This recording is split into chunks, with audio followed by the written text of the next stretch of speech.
live stream as well. For those who don't normally attend these meetings, I'll go through them again.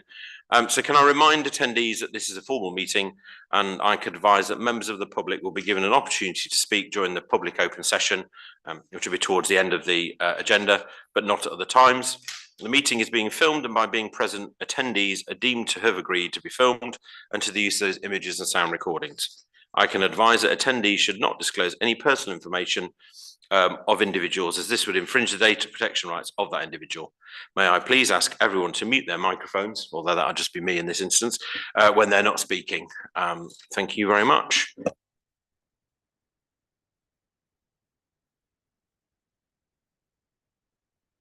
So we have the, I hope you've all got a copy of the report. The agenda is set out as it is. We've got items 1 to 6. For those that are following online or live streaming, the reports are available on the council website, I believe. So if you are listening in online, feel free to look at the report as you're as we're going through them this evening. So the first item we've got is apologies for absence, and we have apologies from Councillor Barrett and Councillor Knight. Okay. So number 2, matters arising. Do you have anything, Clark, on that? No, nothing on matters arising. Okay, so straight into the annual reports. I will stand up for this one, and I'll be doing the annual report of the council, but also I'll be covering the personnel one later on as well. Okay, so I'll now switch seats.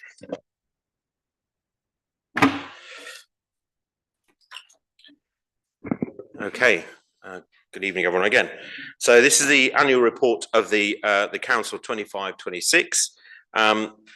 It's been, once again, another busy year for Biggleswade Town Council, and it's been a privilege to serve the council as both chair and mayor this year. The council itself has undergone a lot of change, and I would like to take this opportunity again to thank our town council staff for their hard work and dedication over the past year. We bade farewell to Peter Tarrant as our town clerk, who left the council to return to consultancy.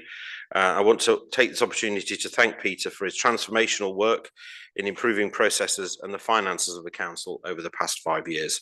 The council, and in turn its residents, are in a much better place because of this. A successful recruitment process was run subsequently, which I'll touch upon later. One of the important milestones the council agreed this year was a corporate aspirations document that highlights the range of the council's ambition should funds be available from Central Bedfordshire Council or elsewhere. As unitary authorities withdraw different provisions, the community is often turning to the town council to plug the gap. It may not be possible in every case, but there are compelling arguments for the town council to take on additional strands of work if support is there. Biggleswade Town Council hosted a number of successful events over the past year, including the Victory Day event in July, which encompassed both the 80th anniversary of VE and VJ Day. And this event was a carnival type atmosphere in the Market Square. And in particular, we were pleased to welcome civic representatives from our twin town of Erlensee in Germany, as well as from Bailly and Noisy-le-Roi in France. Our other, well, we have a number of successful events, but in addition, we also had the Remembrance Day service in November, and this was attended for the first time, I think, in many years by the Lord Lieutenant of Bedfordshire, Susan Lazada, who's pictured at the top of the page. And also we had our ever popular Christmas light switch on as well. Back in March, we had the well-attended civic service at St Andrew's Church with attendance by the High Sheriff and also the Vice Lord Lieutenant of Bedfordshire. These events are very important as community anchors and in many cases further encourage footfall in our town centre. The Public Realm team continue to undertake high quality work across the town and have ensured our parks and recreation areas are maintained to a high standard. This is a very visible part of the council's work and it's appreciated by residents. Kitelands Park in particular has benefited from an update over the past year, and I think there's still some work ongoing too. The Town Council continues to monitor proposed housing developments to the north and east of the town and the broader impact this will have on residents. We have continued to remind Central Bedfordshire Council and other bodies of the need for infrastructure and support for essential public services. This monitoring is important in the light of constrained local authority budgets and the proposed new town development around Tempsford, which will impact different parts of our area, not least the A1. This past year, it's been great to see progress on the refurbishment of Abbott's Walk in Biggleswade. And I think this is a brilliant example of where the town council can play a brokerage role between private sector organisations and to reflect the needs of the community. This neglected area of the town centre, which is also a main gateway, now looks much more refreshed and welcoming. Business links have been high on the agenda too, with the further development of the business forum, building on previous work, and as a way of bridging the gap between the town and in particular the business park. The Stratton Business Park is growing rapidly with a range of larger businesses moving in.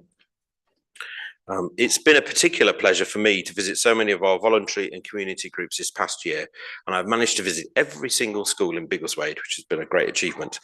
A memorable experience in particular was taking part in the A-level politics discussion at the Matt King sixth form at Stratton School, and I've also enjoyed talking to the school councils at Biggleswade Academy and Edward Peak respectively. I particularly enjoyed my visit to Ivor Valley School and College and learnt more about their crucial work and understand the challenges they face. On the charitable front, there's been a range of activities over the past year, from quiz nights, the sale of Victory Day mugs, and even Easter bunnies to help raise important funds for the Biggleswade Good Neighbours group and also Magpass Air Ambulance.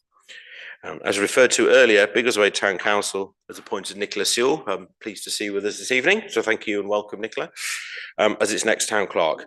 Nicola comes to the council as the previous clerk at Sandy, with also previous clerking experience elsewhere, and brings additional private sector experience too. So welcome, Nicola. And very finally, I would like to give a special thank you to Councillor David Albone as Deputy Mayor this year for bringing his wisdom and insight to our meetings that we've had on a weekly basis. And I also want to take the opportunity to thank the town councillors collectively for all the work they do as unpaid volunteers in advocating for our community. Thank you very much.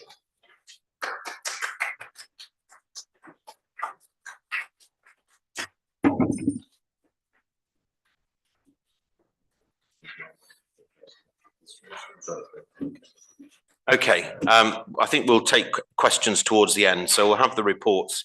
Can I call upon Councillor Mark Foster, please? Thank you. Thank you. Forgive me while I have a sip of my coffee while I'm listening. Okay, so first I'm going to do a bit of an overview of what the committee is about. So Public Land and Open Spaces is responsible for the oversight of green spaces, the play areas, allotments and the wider public realm, and the work of the Public Realm team. Since April 2021, and I didn't realise it was 5 years ago that we actually took over the depot. 5 years ago, we've operated the Public Realm team from the depot in Eldon Way with a large secure storage area for equipment, as well as an office workshop area and facilities for the team. In recent years, the Town Council has made significant investment in upgraded, clearly branded Public Realm vehicles, along with high-value equipment and tools. Historically, the team has consistently maintained good standards, but overall standards at times it's been challenged. Staffing capacity has limited what they're able to deliver, which in turn has affected member and I think public perception. The work of the team is wide-ranging and extends to supporting council events, the market, car parking issues, and much, much more. As part of the 2025 budgeting process, the Town Council committed to recruiting 2 additional members of staff of the Public Realm team. This obviously had an impact on the precept, but it demonstrated a clear commitment to delivering high-quality standards. With the 2 additional members of the team and strong leadership in place, the team now has capacity and can take genuine pride in the results being achieved.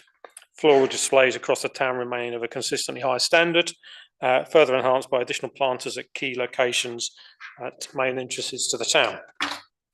We also now have a dedicated team to the repair and maintenance of play equipment across the town, strengthening this area further. Recent refurbishments include the small play areas at Kitelands, Berkeley Close and Kaiser Court, amongst others. I think the Mayor also referred to Kitelands Park as well, the investment we've put in there. Repairs and maintenance budget's been structured to provide that consistent support, ensuring that the equipment's not only safe as it must be, but it's also well presented. This is supported by an ongoing programme of works.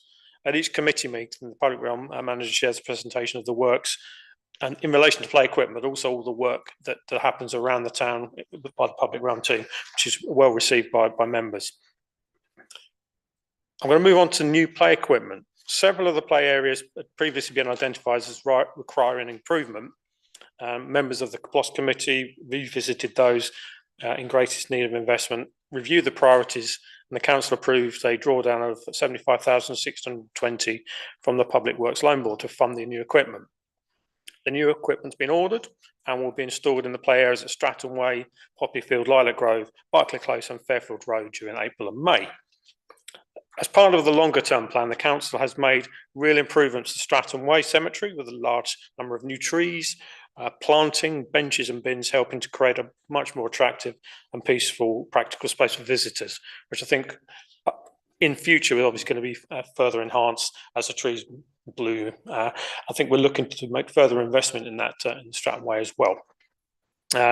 Drove Road Cemetery, we've obviously done a lot of work recently in terms of refurbishment. That's been completed. So the real emphasis on Drove Road now is about routine maintenance. The allotments, the councils continue to actively manage and maintain the allotments through regular inspections and ongoing maintenance. The council works with the plot holders to ensure plots are kept in good order, and where standards are not met, takes a consistent and proportionate approach, including warnings and where necessary, progressing to termination of tenancy. I think that the key point here is that the council certainly aims to be very, very consistent, so that there are standards in place and it's maintained. And I think a real positive as well is the fact that the council has a good working relationship with the Allotment Association.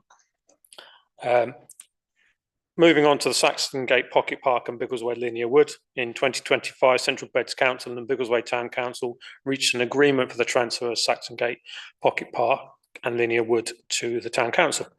And for those who don't know this, Saxon Gate Pocket Park is a small community space between London Road and Dunton Lane that has small copses, community orchard, benches and some informal natural play features. Not everyone really knows much about the Pocket Park, so I think it's important to share that really. Biggleswade Linear Wood is a narrow strip of managed woodland, part of the Biggleswade Green Wheel that runs parallel to Saxon Drive. So in advance of the formal opening, once we'd taken over that from Central Beds, Public Realm team carried out work to improve and transform both of those areas. I'm going to move on to Cricket Club and the Football Club. I think really the main point there is that we're continuing the conversations and we're looking to have progress there at some stage, nothing more than that. I think the Mayor also alluded to this for future developments really for Public Realm. The Town Council believes it's well placed to take on responsibility for green spaces on new developments where suitable arrangements can be reached. It's also in a position to deliver a wider range of Public Realm services on behalf of other partners and councils. And I think Councillor Russ and I visited a number of other councils recently and has had some good conversations there about how we might work together. So in summary, we've got a great team working very well, and I'd like to offer my personal thanks to Harry Henderson, Public Realm Manager, and his team. I'd also like to thank members of the committee for their contributions this year and the wider council for their support. Thank you.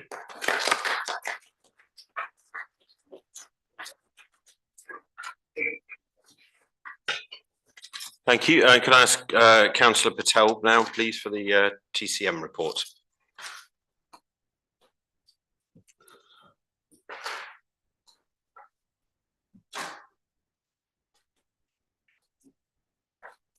Good evening, everybody. For those who may not know me, I'm Councillor Sarju Patel, and I have the privilege of serving as the chair of the Town Centre Management Committee. Over the events and town centre activity. Over the past year, we have continued to deliver and support a wide range of events that bring people into the town centre and support local businesses. Highlights include a very successful Christmas light switch on, which brought a strong footfall and community spirit. Festive town centre activities, including family-friendly events in the Market Square. Remembrance Sunday, which remains an important and well-attended event. A growing programme of markets, including regular artisan and seasonal markets. Big Eats, now established as a key event supporting independent traders. Community events such as Easter activities, Victory Day celebrations, and Festival of Sports and Fitness. These events play an important role in increasing footfall and supporting local businesses. I was honoured to take part in Remembrance Day Parade and Service, representing the town and paying respects alongside the community. We have continued to strengthen the identity of Biggleswade as a historic market town through heritage green plaques recognising local history, charter market signage highlighting our historic rights dating back to 1227, collaboration with local heritage groups to promote the town's history, promote the town to visitors and tourists, and cultivate our partnership connections with Erlensee in Germany and Noisy-le-Roi in Bailey, France. The refurbishment of Abbott's Walk has also improved a key pedestrian route, strengthening connections across the town centre. In addition, the introduction of step-free access at Biggleswade railway station has improved accessibility and connectivity for residents and visitors. The Biggleswade Business Forum continues to provide a valuable platform for businesses to connect and collaborate. While some traditional services such as banks have closed, new businesses continue to open, bringing fresh energy into the town centre. This year, we have initiated a social economy forum with the intention of strengthening the sector, formally constituting it, and over time developing a resource and asset base. Biggleswade continues to punch above its weight in the cultural and hospitality sector through the Big Theatre, History Society, drama and music groups. Community initiatives such as Biggleswade in Bloom and Running the Wade continue to bring the community together and enhance the town centre. Key challenges remain around parking, accessibility and adapting to challenging retail behaviour. Looking ahead, our focus remains on increasing footfall, supporting businesses, expanding events and improving the town centre environment. Biggleswade is a town with a strong identity, a proud history and an active community. With continued collaboration, I'm confident our town will continue to grow and succeed. And I'd just like to thank the Biggleswade Town Centre staff as well, Biggleswade Town Council staff as well, for their support in the events that they've put on so far. Thank you. Good, thank you.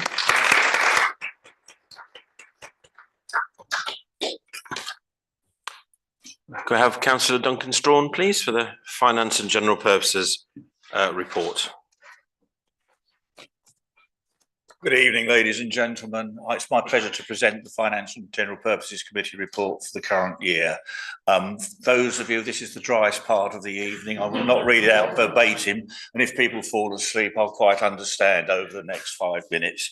The Finance and General Purposes Committee's main functions are to monitor the overall financial governance and performance of the Council.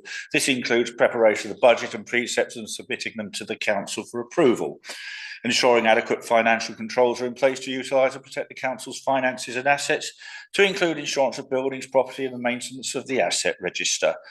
Monitoring compliance with financial procedures, regulations and statutes, and to implement correct measures from internal and external audits. Oversight of loans, including Public Work Loans Board, leases, property and vehicle insurance, mortgages and debt recovery. All very boring, but very, very essential to make sure the Council runs smoothly. In addition, the committee has responsibility for the management of the Orchard Community Centre and the management of the Council's grant process. Now on to the financial summary for the year. The financial overview of the Town Council's financial performance for the year 25-26 shows an overall surplus of £40,842. This report is not the final position for the year, as the year-end close down is underway and it is only indicative. A more detailed report will be made available upon completion of the accounts. The Council has worked hard to manage costs and deliver savings this year. The agreed precept for 2026-27 is £1,930,629, an increase of £92,169 compared to the last financial year. This will allow the Council to continue to invest in projects to improve the town. The increase in the Town Council's element of the council tax for a Band D property is £7.87 for the next year, a 3.39% increase equivalent to 15p a week. Major activities. The councils continue to implement the actions identified during the finance review carried out in 21-22. Major activities during the financial year include: the council this year has applied for £187,000 of additional grant funding, making 30 applications in total, and has successfully accessed £32,003. It will continue to apply for more grants and access to monies from CBC from Section 106 monies paid by developers in respect of developments that have taken place around the town. As a result of the diligent work of officers, the council has been able to make considerable savings, which has resulted in the surplus which will now be used to replenish our reserves. This is consistent with the expectations of the Finance and General Purposes Committee.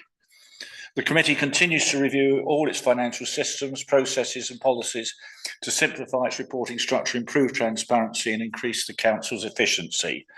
The council have obtained information on funds still held by Central Bedfordshire Council from monies paid to them for the benefit of the town and also from government grants intended for town councils like ours. We're continuing to pursue discussions with CBC and the town's ward councillors to release such funds, but cannot include them in our budget for the next year. In the past year, we've continued to make improvements to our recreation grounds, as has already been mentioned, and completed the refurbishment of the Drove Road Cemetery and Chapel. The council also thanks local businesses that have supported town council events such as Christmas lights and are working to seek further sponsorship for town events and facilities in the coming year. The council will continue to replenish its capital reserve fund to £100,000 over the next 3 years to cover capital expenditure without recourse to further borrowing. The additional public realm staff have enabled the council to carry out improvements as well as essential maintenance of the public areas under its management and improve the qualities of our cemeteries, football pitches and recreation grounds. This year, 22 grants totalling £20,018 were awarded to charities and good causes that benefit the residents of Biggleswade, in addition to our ongoing support to fund the employment of a community agent by Bedfordshire Rural Community Charity and the Lindsell Charity. The council will continue to review its facilities and fundraising opportunities to enable it to offer an improved service to the town at an affordable price. I would like to thank all officers, particularly the finance team led by Ernest Bohr and my vice chairman, Councillor Agnew, and the remaining members of the council who supported the work of the committee this year. Thank you very much. Thank you.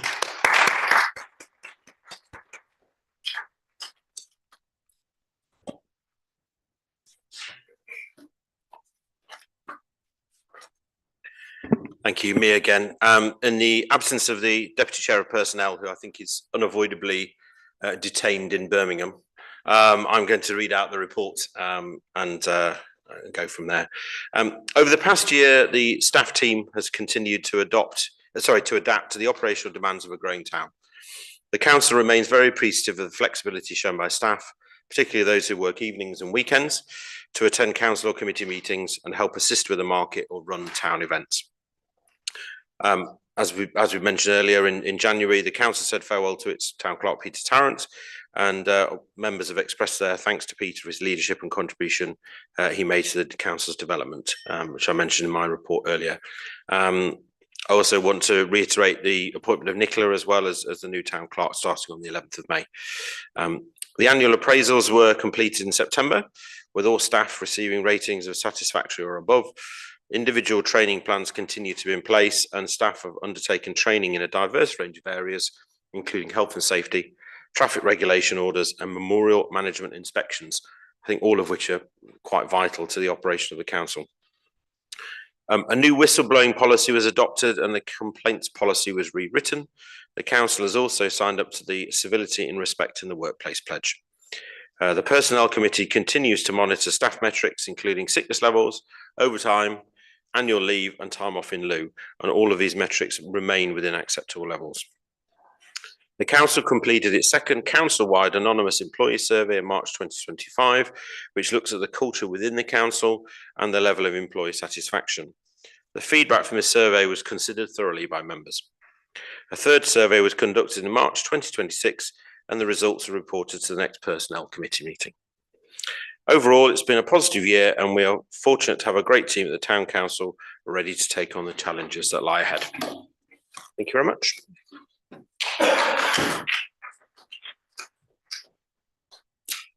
I now call upon Councillor Grant Fage, Central Bedfordshire Council, for the Biggleswade Joint Committee Chairman's report.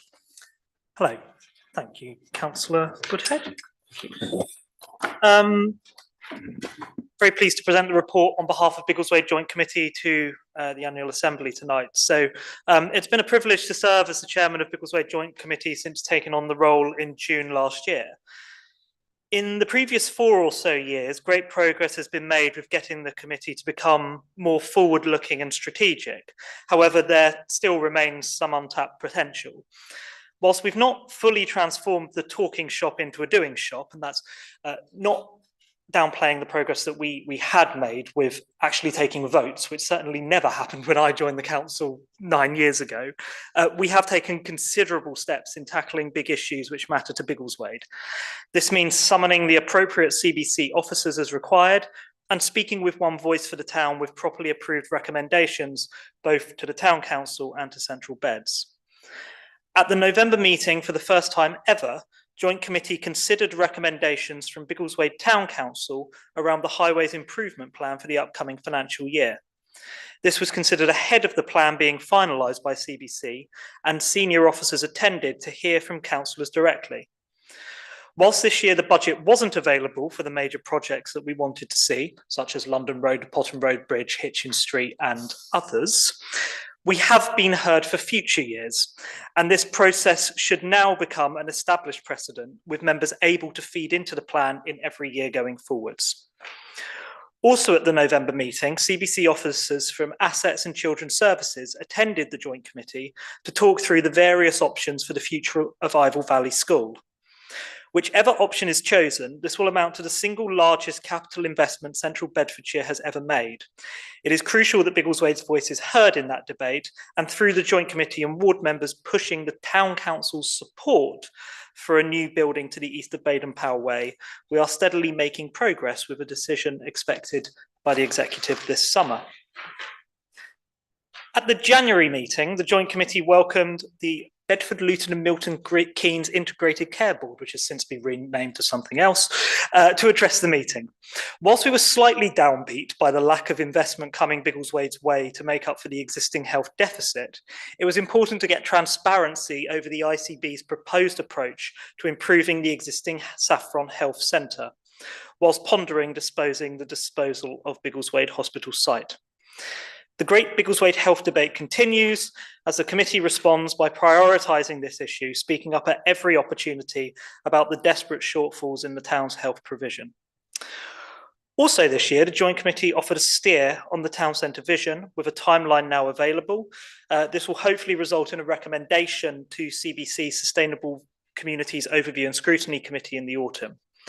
The committee has also provided a formal position on support for the A1 underpass that Norville Parish Council and others are keen to secure. Upcoming items in 2026 include the consideration of the local plan call for sites. It's vital that the Joint Committee makes a recommendation that commands as much support as possible. Hopefully this will align with the position of the Town Council when it is given full consideration as part of the consultation expected in the coming months. Finally, and perhaps most importantly, Biggleswade Joint Committee has received terms of reference for 2 steering groups to oversee the development to the east of Biggleswade, one considering design codes and one considering strategic deliverables. This is a once-in-a-generation opportunity to secure better development than we've seen previously, accompanied by major infrastructure commitments around schools, sports, highways and health. This is too important to get wrong, so I'm delighted that the elected members are having the opportunity to feed into the plans ahead of final site layout decisions being made later this year. One last thing. Obviously, CBC and Town Council's relationship is ever evolving. When you do have your meetings, don't ever hesitate to think maybe this is something Joint Committee can help with. If you're thinking of emailing officers or escalating, we're here as that channel, and there are lots of towns and villages in central Bedfordshire who don't have this luxury, so let's keep using it. Finally, I'd like to thank Joint Committee Deputy Chairman Councillor Russell, whose experience and knowledge I'm always grateful for, and also thank you to Sarah Hughes from Central Beds, who ensures thorough written responses from Central Beds officers, and for the Town Council staff who have provided numerous written reports too. Also a big thank you to Asia Green, who does a fantastic job putting up with me and administering the meeting. So thank you, Asia.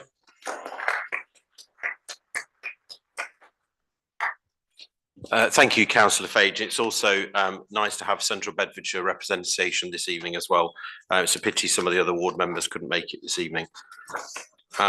Okay, moving on then to the open forum. So matters relating to Biggleswade. We've got item number 5.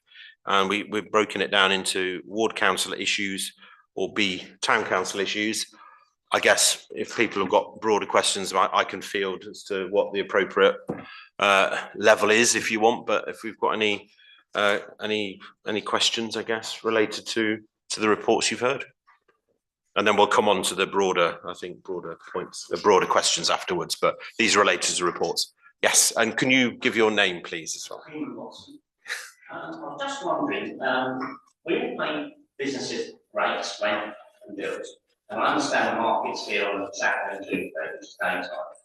But I was just wondering, why don't we allow a vendor almost permanently to be in the town, the back in an evening, especially some Thursday, Friday, Saturday evening, when I understand he's not paying for that. Okay, it's a good question. I'm not sure I've got an immediate answer to that, because I don't know the exact contractual sort of terms. But it's, I mean, I don't know if because the complication around the Market Square, of course, is that it's owned by Central Beds, but sort of managed by us. But I don't know if Councillor Fage is able to comment in relation to Central Beds. Otherwise, we can take it away. Yeah, sure. Otherwise, we can take it away and get back to you. Yeah. Then what can we do to stop anybody else going to do it? Did we end up lost? I do agree that there is potential there, but I'll let Councillor Fage speak, and then we can come back if there's any more. No, it's a good question. So I have had conversations with officers about this. Once a decision is made for somebody to get a license like that, it goes out to consultation initially. And if there's no reason to object on some quite strict grounds, some of which are things like safety, safety is actually the main one really, or no concerns from the police. If those concerns don't come in during the consultation, officers will default to approval, which is a little bizarre, but I think follows national rules. Once that's then granted, it's only by meeting those thresholds for safety or concerns from the police that officers really can reverse the decision on their own. One option would be a political channel, but it would require, I suspect, whether it's a joint committee or the town council, probably via the joint committee actually, to formally request that licence be revoked. So there's probably not a conversation we can have tonight, but if members were minded that way, then that's a conversation for another day. So just like that relates to Central Beds Licensing Committee is issuing the licence, so it's not the town council issuing it. No. So that's it. It has to, they are, so it's not, they have permission continually, there's a licence and application has to be approved. So not everyone has permission to be there, but if they have a licence, then obviously okay. So when they apply for the licence, do the local businesses come able to get that? No, it's very limited who's consulted actually. So even Central Beds councillors are not consulted. I think the town council was, and I was a town councillor at the time, and then it's police, fire, and a few other. So statutory bodies, really, it's just a handful of statutory bodies. And there's specific grounds that they can object on.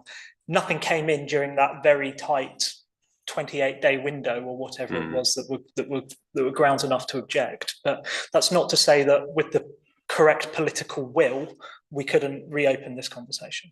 We just had an increase in our rating of 163%. Yeah. So I just don't understand how somebody or anyone can say they're not paying rent. I think, Eamon, if I can say on behalf of the council, I think we understand your broader point of a bricks and mortar kind of business and the challenges that you've got. I think we're all very supportive and sympathetic of, and I think Councillor Patel's report in particular around the town centre was sort of highlighted that, and also some of the things I said.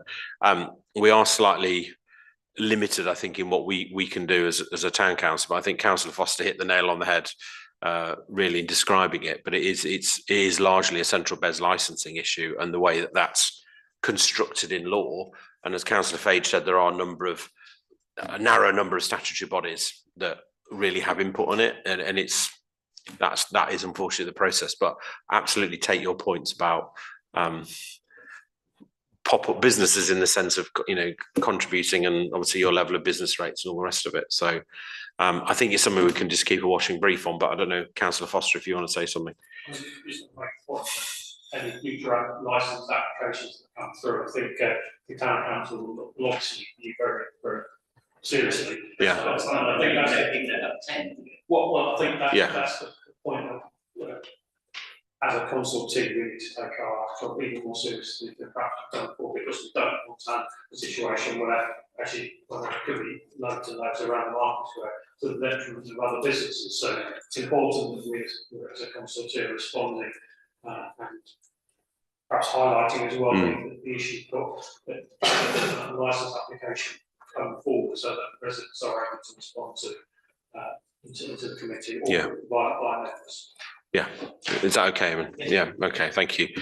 Any other comments or questions on the reports? No, okay. All right, so we'll move on to item number 6 then. So any resolution and broader questions that you might, whether impact or affect the town, or you wish the town council to look at from local government electors? Oh, hang on.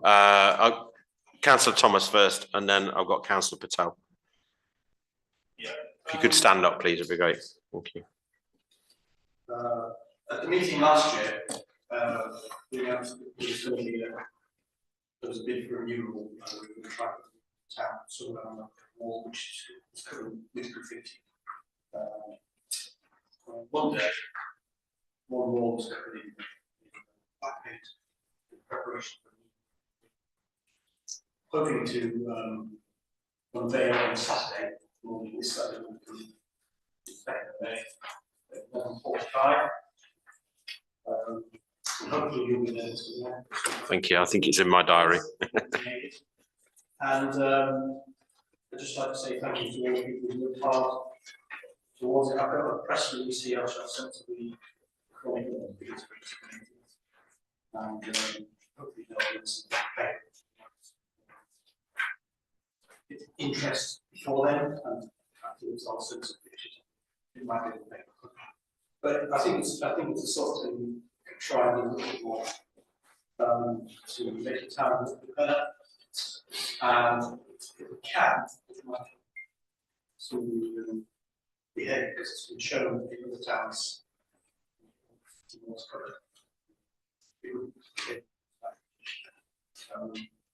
And we're trying to just give a little insight into the history of Biggleswade and try to look up train station, railway station. It's just on back street, so the bridge. There's a black wall at the front. The other wall is still pretty. If anybody wants to come on, all welcome. And we are having small orange juice, coffee, tea. Anybody in the house is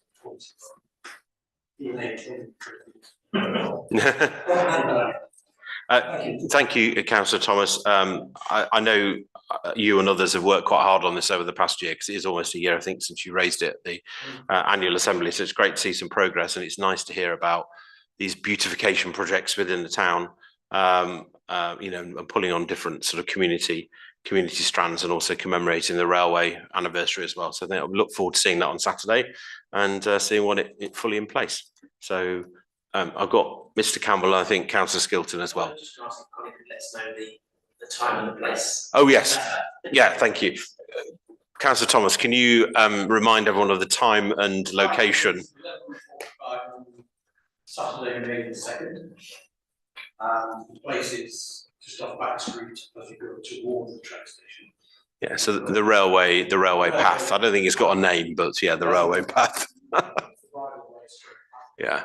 And there is currently a wall on the left, which is painted fully black and ready to accept this and one white still. All right, so that's recorded for the minute. It's 11:45 on Saturday. All welcome to see the mural unveiling. Brilliant, thank you, Councillor. Mr. Campbell. Thank you. And now I'll come to Councillor Patel. Yes, well done, Councillor Thomas, for having one successful mural out of, I think, 5 applications that are either passed or current or being recycled at the moment. Also, a shout out for Mr. Thomas, Nicky, who has helped me enormously with a mural application, which I wouldn't say has failed, but is currently in the process of being resubmitted, shall we say. There's a lot of interest in heritage, vintage signage and such like, lighting up Biggleswade and reflecting the heritage murals and all parts of glass. We're keen to get some more up and being admired. It also cuts down the space available for the feet. Yeah, no, thank you for that addition. Councillor Patel, you had a question or a point? That's not a question. I'm not sure if this is the correct part. Okay. As we look ahead, particularly with the 800th anniversary for the charter market coming up, I think there's a real opportunity here to build a strong, inclusive programme of events in the town. One idea I'd like to put forward is whether we can look at how we appropriately recognise St George's Day as part of the wider programme. Not necessarily as a standalone event, but something proportionate community days and potentially linked to the existing celebrations. I've had a lot of feedback from residents who welcome this, so it'd be good to explore how we can take it forward in the balanced way. Perhaps maybe get some local business involved as well. Okay. Thank you for that, Councillor Patel. I think there's potentially some scope there. I know lots of other towns nearby do that sort of thing as well. Are you putting that forward as an official? Sorry, Councillor Russell, is it relating to Councillor Patel's point? Yes. Okay, I'll let you carry on along. I was just going to say that if we're going to be celebrating the 800 years of the market, certainly the previous mayor of Bailey was very interested in talking about markets because there's a very good market. Yes, indeed. And so I wonder if one of the things we could do would be to invite the various towns that we're connected with to take part in market celebrations. Okay. And see how the market works here, because you and I have seen the market. That's very impressive. Yeah, absolutely. Yeah, no, I think we can take that on board definitely, and it's now the new mayors are in place and whatnot. We can look at that.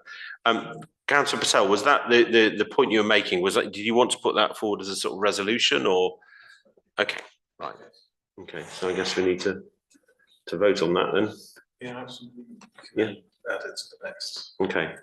So what will happen then is we can add it on to the next town council agenda. So that'd be the June one, isn't it?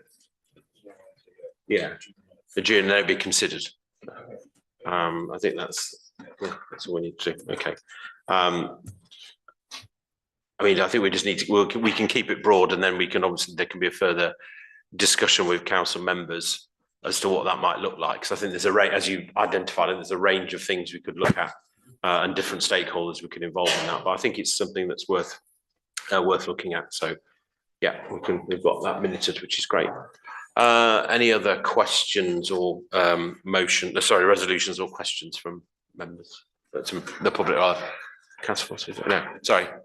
Can you stand up and say your name, please? Yeah, my name is Mark Tripp, Chair of Government of Isle Valley. I hope this is appropriate, please. Okay. If it's not, I would just like to read out a brief statement from Isle Valley with regards to recent events.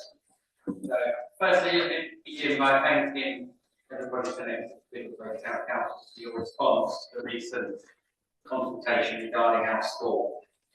Our students and our staff have particularly enjoyed the many interactions they've had with many of the councils during your recent visits, in particular I think you remember the Merrill Chains particular hit, and I can confirm they now have an open invite to come back whenever they wish. But following up from your visits, it was your very public support for the building of a new school on Land East that we felt was really amazing. If you didn't know, then let me tell you that it was extremely well received by our school community. we also know that that decision making that you undertook would have included many factors. Some of that was public and some would have been private, and we are very grateful for that. A couple of weeks ago, I name dropped the Biggleswade Town Council, along with other individuals within Biggleswade, CBC and other organisations that had supported us during this process. That name drop was during Children's Services Scrutiny Committee. And if you aren't aware, that scrutiny committee listened to all those voices that were in that consultation, and they listened to your voice and followed suit with their own recommendations, which are very much were in line with the Biggleswade Town Council. So our next steps, and what are they for us? So, highlighted earlier, now the CBC Executive Committee has the ultimate say on that final decision. And their position has slightly changed. I'm not sure whether members of the public within Biggleswade will be aware of that. So they are now looking at a hybrid combination of options 1A and 1B as their preferred choice, alongside hopefully our preferred option, your preferred option of Land East. What this means for Ivor Valley, I don't know. I wish I could tell you, but I don't know. But what it does mean at the moment is we're still here advocating for our students, and it means we are still able to continue dialogue with both CBC officers and councils. We will keep you advised as when we know more. What I would like to make you all aware of, though, is that there is an additional new proposal on the table that came out of that scrutiny meeting. It's one that could potentially affect the overall size of our school. The proposal as it is, and it's very limited information that's in the public domain, but it could see the repurposing of smaller schools around CBC and turning them into very small or smaller SEND clusters. If that's done correctly and alongside our expansion, that does have the potential to bring greater good. If it's done at the expense of our expansion, that potentially could be the complete opposite of that. I just wanted to alert the Town Council to that, because it may mean, unfortunately, that we have the bigger consultation coming up in the future, depending on how successful those proposals are. Another quick sell for Ivor Valley. Anybody within the Town Council or any of your connections are interested in joining the governing board, we have a vacancy that's come up recently, and would be more than delighted to speak to anybody that wishes to get involved. It's a very rewarding position, particularly at a location such as Ivor Valley. Obviously, I would say that, but you can speak to any of my other colleagues, they'll all tell you the same. It's also it's an opportunity for some upskilling for some people as well, and to get some hands-on experience and to pay back a little bit more into the local community. And finally, I just wanted to say publicly how proud we are, or Ivor Valley School is, of its standing in Biggleswade. We know the benefits it brings to our students and our staff, and we want to ensure that our growth remains within the heart of this community. We have no doubt this Town Council shared that vision too, and hopefully we can share that journey together. Thank you very much, Mark. That's much appreciated, and thank you for your continuing articulation of Ivor Valley School. And I know it's something that we all feel very strongly about on the council. I mean, whilst we don't really have any say on education, in fact, no say on education policy at this council, I think in my report I mentioned I've visited every single school within the town, and one theme that did come through on all of those visits was around SEND provision and those kind of issues. So it's something beyond just Ivor School. It's, as you say, it's something that can impact on others, and I think it's for colleagues at Central Beds and elsewhere to kind of perhaps resolve some of those issues. But it's obviously a big concern of the community, things that people's needs being met that needs to be addressed. So thank you for that. Okay, are there any more questions, comments, resolutions, anything like that from anybody? Okay, all right. Well, I think, is anyone nothing online? No, okay, that's fine. Well, I think in that case we can probably wrap things up in that case. So I don't think there's anything else we need to do other than to call the meeting to a close, and thank you for your contributions.